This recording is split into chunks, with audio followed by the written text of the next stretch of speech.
Hi friends, இந்த வீடியோவில் நம்ம ஈஸியாக எப்படி எக் ஃப்ரைட் ரைஸ் எடுத்துன்னு பார்க்கலாம் வாங்க. Carrot egg fried rice. Carrot ஒரு 2 கேரட் துரி வச்சுருக்கேன், பச்சை மிளகாய் கீரி வச்சுருக்கேன், வெங்காயம் கட் பண்ணி வச்சுருக்கேன். இப்போ இது எல்லாத்தையும் போட்டு ஃப்ரை பண்ணணும். அரை கரண்டி அளவுக்கு எண்ணெய் ஊற்றிக்கணும். 3 எக்கு உடச்சி ஊற்றணும்.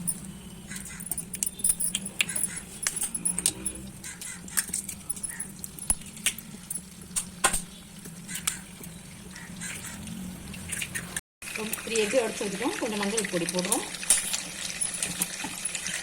கொஞ்சம் இதுக்கு தேவையான அளவுக்கு சால்ட்டு போட்டுருவோம். எல்லாத்தையும் போட்டு நல்லா ஃப்ரை பண்ணணும்.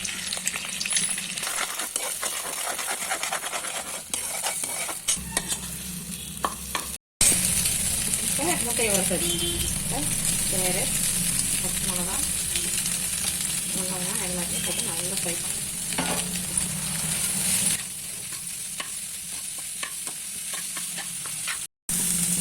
இப்போ இந்த கேரட் வெங்காயம்லாம் போட்டாங்க, அது கொஞ்சம் லைட்டாக உப்பு போடும். இப்போ பாருங்கள் நல்லா இதாகிட்டு. இப்போ நம்ம தேவையான அளவுக்கு ரைஸ் போட்டுக்கலாம். ரைஸ் போட்டு உங்களுக்கு தேவையான அளவுக்கு சால்ட்டு போட்டு கரெக்ட் பண்ணிக்கங்க. இது நம்ம ரைஸ் போடாமல் காரக்குழம்பு சாதத்தை கூட சைட் டிஷ்ஷாக தொட்டுக்கலாம், ரசத்துக்கு சைட் டிஷ்ஷாக தொட்டுக்கலாம். நல்லாயிருக்கும்.